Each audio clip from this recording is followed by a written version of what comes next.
round of applause. Ladies and gentlemen, the 10th placer, Miss Loida P. Manuel, from the University of the Philippines, Los Baños. Another 10th placer, Miss Sarah Veronica Bernardo Macapagal, from the Philippine University, Manila. Another 10th placer, Mr. Kevin Michael Sanchez Angelo, from the Ateneo de Manila University, Quezon City. 8th placer, Mr. Hilario Medina Salamida, from the University of the East, Manila. 8th placer, from the University of Santo Tomas, Teresa Bernardo Lipin. 7th placer, from the University of the Philippines, Delmar, Miss Jennifer Malaka Garcia. Miss Jennifer Malaka Gresha. 7th placer, from Ateneo de Manila University, Mr. Paul Christopher Young Chen. 6th placer, from Ateneo de Manila University, Miss Kathleen Jereyos Lantin.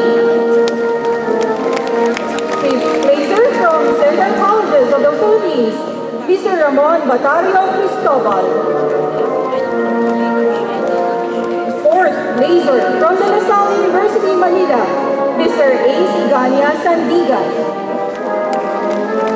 Our 3rd placer, ladies and gentlemen, from Ateneo de Manila University, Miss Francis Dayan Monteza Lucido.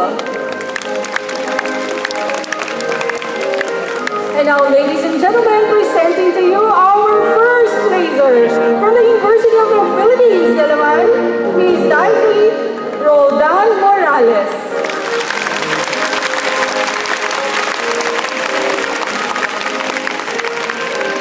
Ladies and gentlemen, presenting to you members of the Academe from the University of Santo Tomas, a big round of applause for Dean Dr. Clotilde Arcangel. From the Professional Regulation Commission, let us all welcome the Secretary to the Professional Regulatory Board, Attorney Lovinica Bautista. Ladies and gentlemen, presenting to you the Honorable Board for Professional Teachers, Honorable Nora M. Uy. A big round of applause. Honorable Board Member, Honorable Paraluman R. Himon. Ladies and gentlemen, the Vice Chairman of the Board for Professional Teachers, let us all welcome the Honorable Paz I. Lucido. And presenting to you, ladies and gentlemen, the Honorable Chairman of the Board for Professional Teachers, a big round of applause, Honorable Rosita L. Navarro.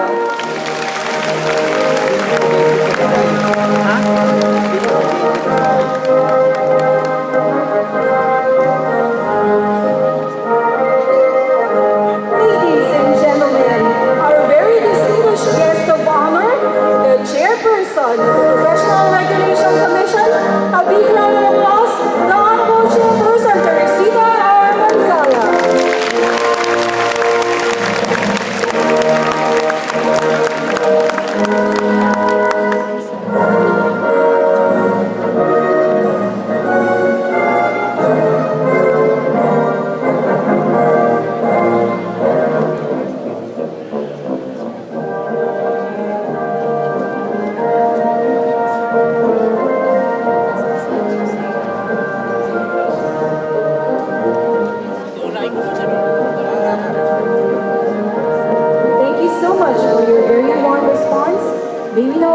Everyone to please rise for the entry of colors.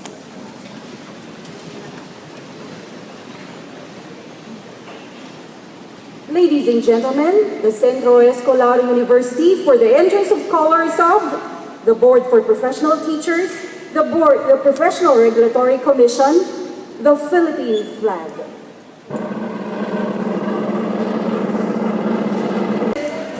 In the January 2014 licensure examination for teachers. Our 10th placers, let's start with, from the University of the Philippines, Los Baños, Ms. Loida Basbas Manuel. Ms. Loida Basbas Manuel obtained a grade of 86.20%. From the University of the Philippines, Los Baños.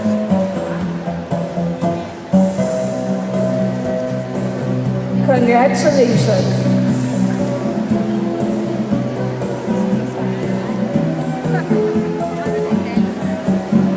Another 10th placer is from the Philippine Normal University, Manila, Miss Sarah Veronica Bernardo Macapagal.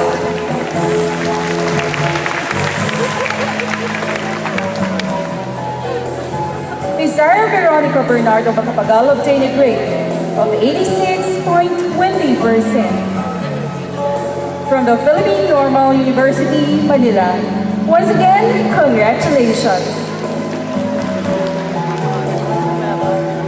Another 10th placer from Ateneo de Manila University, Mr. Kevin Michael Sanchez Angelo.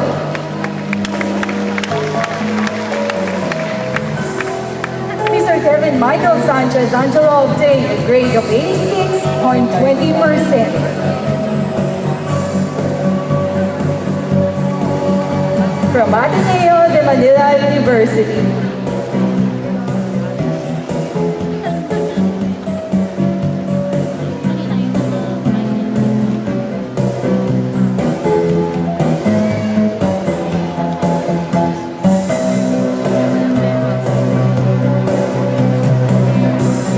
Congratulations. Moving on, our 8th placer from the University of the East, Manila, Mr. Hilario Medina Salamida. Was not able to join us today, so we call on our next 8th placer from the University of Santo Tomas, Ms. Teresa Bernardo Limpi. May we request the Dean to please join us from the University of... Congratulations. And now, ladies and gentlemen, presenting to you our first placer from the University of the Philippines, Mr. Daidri Roldan Morales. Miss Daidri Roldan Morales. Miss Daidri Roldan Morales obtained a grade of 88.40%.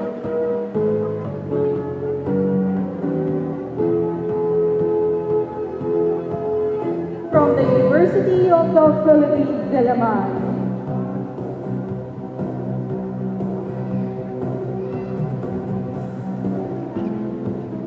Our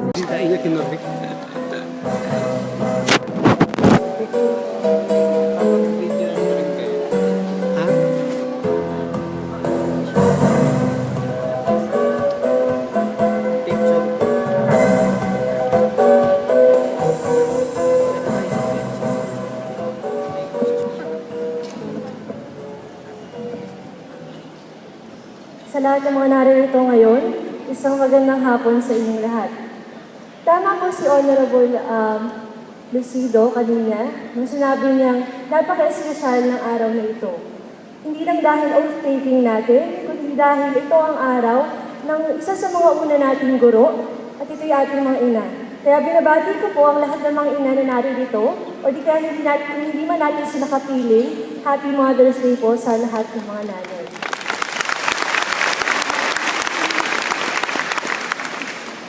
Sa mga kapwa kong guro, nanumba kanina, buong pagmamalaki ko kayong ibinabati. Dahil ngayon, ganap na tayong isang profesional na guro. Pagkatapos ng seremonyang ito, magkakanya-kanya na tayo ng landas. Iba-iba na tayo ng pupuntahan. Ngunit, malamang sa malamang, magkakabuklod-buklod pa rin naman tayo. Ito ay sa pamamagitan ng isang gawain na hilig natin lahat gawin, at yun ay walang iba kundi ang kumain. Pag-uwi natin, maaari pupunta tayo sa mall habang nasa daan hanggang makauwi tayo ng bahay, kakain tayo. Pero hindi tungkol sa pagkain na masasarap at sa menu ng restaurant ang aking sasabihin. Ngunit ililinaw kong tungkol pa rin naman ito sa pagkain. Naalala kong itinuro sa atin ng ating mga magulang, maging ng ating mga dating guro, ang tungkol sa kahalagahan ng pagkain. Kapag walang laman ng...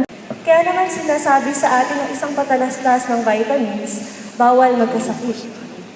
Hanggat maaari, bawal mag-absent, health is wealth. Bukod dito, nais ko rin puntuhin na liban sa pagkain na nagbibigay laman tiyan, mahalaga ang isa pang uri ng pagkain. Ito ang mga kaalamang nagbibigay sustansya sa ating isip. Lahat ng mga inaral natin noon at mga matutunan pa lang natin sa hinaharap, ituri sana natin itong mga pagkain. Hinihikayat ko ang bawat isa sa atin na kumain pa ng kaalaman. Huwag sana tayong magsawa na matuto. Huwag sana rin natin hayaang malipasan tayo ng gutom sa mga kaalamang naririyan lang at handang matuklasan. Sumubok din tayong gumawa ng mga bagay na bago para sa atin, o di kaya naman gawin ang mga nakasanayan na sa pamagitan ng bagong paraan. At tulad ng ating ginagawa kapag kumakain, dapat namnamin natin ito ng mabuti. Dahil sigurado na mararamdaman natin ang halaga ng bawat karanasan dahil walang oras na nasasayang kapag natututo tayo. Gumagawa natin kumain para sa ikauunlad ng ating mga sarili, mabuti. Puhunan natin mga guro, ang lakas at syempre ang talino. Pero hindi lang dito natatapos ang lahat. Wala siguro mangyayaring pagtatalo kung sasabihin kong napakaraming nagugutom dito sa ating bansa. Bago pa ang mga kalamidad na nangyari noong nakaraang taon, hindi na mabilang ang dami ng mga nagugutom. At kahit saan tayo tumingin, makakita tayo ng mga bata. At kahit mga may edad na gutom ang sikmura, gutom pa ang isipan. Kaya isang hamon para sa ating mga nanumpang guro ang magbahagi sa kanila. Sa bawat kinakain natin pagkain at kaalaman, lagi natin silang isipin. Gawin natin silang motibasyon na manatili sa ating bansa. O kung hindi man, sana bumalik tayo dito sa ating bansa para tuparin yung ating mga sinumpaang gawin. Idiyan man, hindi rin, ngunit sana sa pamagitan natin ay dumami ang mga taong hindi na nagugutom. At kung kakaupusin man tayo sa mga may aabot sa kanila upang may manguya, may kakayahan pa rin naman tayo mga guro na busugin sila. Nais kong iugnay dito ang isang kilalang Chinese proverb na nagsasabing, give a man a fish, you feed him for a day. Teach a man how to fish, you feed him for a lifetime. Sana ay maging ganitong klaseng guro tayo.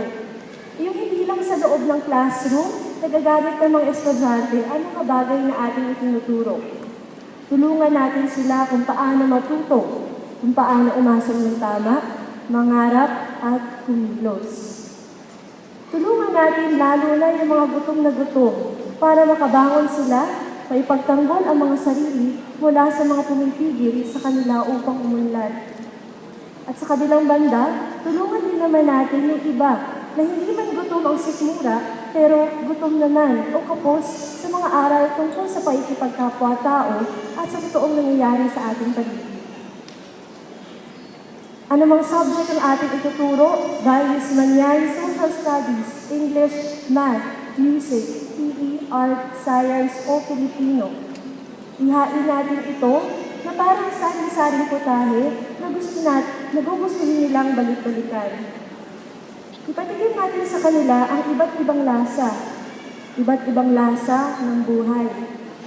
Ang matatamis na musikang naririnig at kinakanta ng mga ninuno natin na nagbigay ng pag-asa at pagkakakilanlan sa ating lahi. Ang maaalat na butil ng pawis at luha ng mga tao sa kasaysayan na nagpagod para sa ating kalayaan. Ang kritikal na pagsusuri sa matabang na pagtrato ng tao sa kapwa-tao na nababasa naman natin sa mga nobela at kwento. Ang maasim na kahulugan o pwedeng mabuo kapag hindi maayos ang ating grammar. at mali ang pagpili ng mga salita. At ang mapait na katotohanan, ang pagsusolve ng mathematical equations at pag-eeksperimento ay hindi sa lahat ng oras magiging madali. Hayaan natin malaman ng mga bubusugin nating isipan ang kahalagahan ng bawat lasang ito para hindi naman sila mabigla sa paglabasalan ng paaralan at pagharap nila sa totoong buhay. Bago ako magtapos, nais ko lamang po magpasalamat tayo sa bawat natatanggap natin grasya. Kaya niyo pong sabihin ng aking pagsalamat sa mga itinuturi kong grasya. Para sa lahat ng mga nagbahagi sa akin ng pagkain ng karunungan, aking Panginoon, aking pamilya, mga paaralang pinasukan, Miriam, Yuki, Xavier, mga guro, mga kaibigan, estudyante, at lahat ng mga naniniwala at sumusuporta, maraming salamat. Sikapin po natin hindi biguin ang mga umaasa sa atin. Kumain tayo at gamitin ito sa paglilingkod sa ating bayan. Pero paalala, marami pa tayong kakainin bigas. Kaya, hinay-hinay lang sa pagkain at baka mabulugan.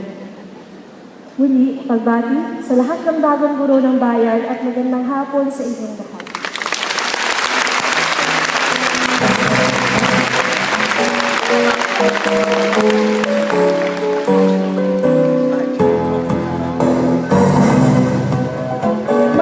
Maraming salamat po kay Ms. Daidi Roldan Morales sa mahalagang mensahe na pinakatiwatig sa atin. Ramdam natin ang kanyang pagpapahalaga sa profesyon at ang kanyang pangunguna patungo sa nalintayatin tayo patungo sa pag-unlad at tagumpay ng ating pinakamamahal na profesyon bilang teacher. Muli, bigyan natin siya ng isa pang masigabong na palakpakan. Maraming salamat. Ladies and gentlemen, to conclude our oath-taking ceremonies this afternoon, let us call the Honorable Vice Chairman of the Board for Professional Teachers, no other than the Honorable Paz I. Lucido.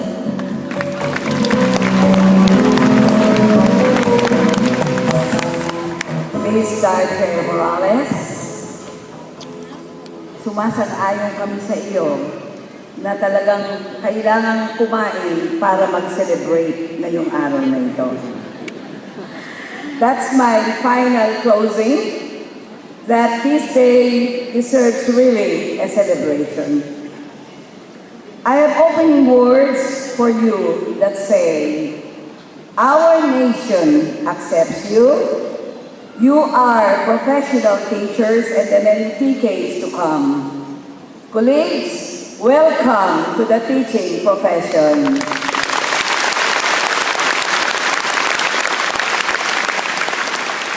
As what our Honorable Chairman, Teresita Mansala said, this is your moment to be proud. This is a day of commitment, joy, and happiness. Let me tell you a story. A young man went to the Buddha and asked the secret of happiness. The Buddha, instead of answering the question, posed 3 questions. The first question, did you eat breakfast? Yes, the young man said. Did you eat lunch? Did you take your lunch? Okay. Did you wash your bowl after eating? All right, I'm tempted to ask, did you prepare for this occasion? Yes. Did you do a good job? I think you can answer this. Yes, just like the young man who said, yes, I prepared a good job. And the young man was awakened. He did all these 3 things. Same with you. You did all these 3 things. Eat, wash, work in the present moment. He got his lesson. To be happy is to be in the present. The smallest thing we do make us happy. Let us relish now this happiness of this present moment. And after today, carry on, follow your curiosity for your opportunities ahead of you. Let your potential grow as high as you can reach. Also continue to nurture your talents. Are you musical, analytical, practical? Don't fear failure. Failures brings more success. Instead, live and expand to your peers, superiors, the community, and all the children you serve. And while embracing with positive emotions, be the teacher capable of serving positively to the more vulnerable of our society. And last advice, find your center. Modern life is superficial, but the surface means nothing. The center is yourself. Within you is the source of power, peace, and inspiration. Deep center is who you are. And through your center, make positive choices in life. Make positive decisions in your work. The license as teacher is a privilege, and it can be taken away from you if you make wrong decisions in your life. Finally, I quote, "The wisest person trusts life, taking everything as it comes, simply living to be all he or she can be." Congratulations! Make your mark for education. Mabuhay! And